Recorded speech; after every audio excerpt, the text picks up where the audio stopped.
বর্তমান শিক্ষা পদ্ধতিতে শর্ট প্রশ্নের গুরুত্ব কিন্তু অপরিসীম, কিন্তু এক্ষেত্রে ছেলেমেয়েরা বেশ কিছু সমস্যায় ভোগে।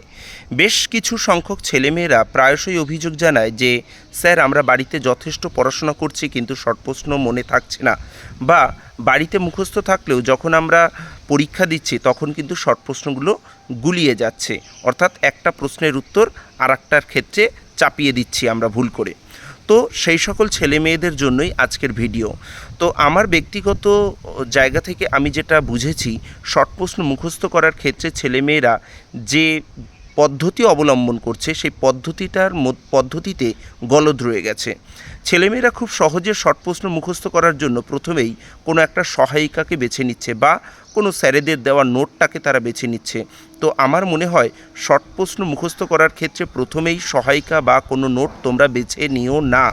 তোমরা প্রথমে টেক্সট বুকটাকে খুব ভালো করে পড়ো। টেক্সট বুক যখন পড়বে তখন তোমরা নিজেরাই সেই জায়গা থেকে কিছু শর্ট প্রশ্ন বের করে নিয়ে আসো। তো এক্ষেত্রে আমি বলবো, যখন টেক্সট বুক পড়বে, খুঁটিয়ে খুঁটিয়ে পড়বে, তখন সঙ্গে তোমরা অবশ্যই একটা কলম বা একটা পেন্সিল বা মার্কার কোনো একটা কিছু হাতে নাও। তোমার পড়ার ক্ষেত্রে, তোমার থ্রুলি পড়ার ক্ষেত্রে তোমার মনে হবে যে জায়গাগুলো শর্ট প্রশ্নের জন্য ইম্পর্টেন্ট, তুমি সেই জায়গাগুলোকে আইডেন্টিফাই করো। এছাড়া এর থেকেও আরও একটা ভালো পদ্ধতি আমি বলবো, সেটা হচ্ছে যদি তুমি শর্ট প্রশ্নগুলোকে লিখতে পারো, অর্থাৎ তোমার ব্যক্তিগতভাবে মনে হবে। তুমি যখন একটা পড়া ডিটেলসে পড়ছো, সেই জায়গা থেকে তোমার ব্যক্তিগতভাবে মনে হবে যে এই জায়গাটা, যে এটা শর্ট প্রশ্ন হতে পারে, সেই জায়গাগুলো তুমি পড়ার সাথে সাথে একটা খাতায় লিখে নাও। যদিও এটা একটু সময় সাপেক্ষ, কিন্তু যদি তুমি এই পদ্ধতিটা অবলম্বন করতে পারো, অর্থাৎ পড়ার সাথে সাথে শর্ট প্রশ্নগুলোকে আইডেন্টিফাই করে কোনো একটা খাতায় লিখে রাখতে পারো, তাহলে কিন্তু শর্ট প্রশ্ন মুখস্থ করা অতীব সহজ।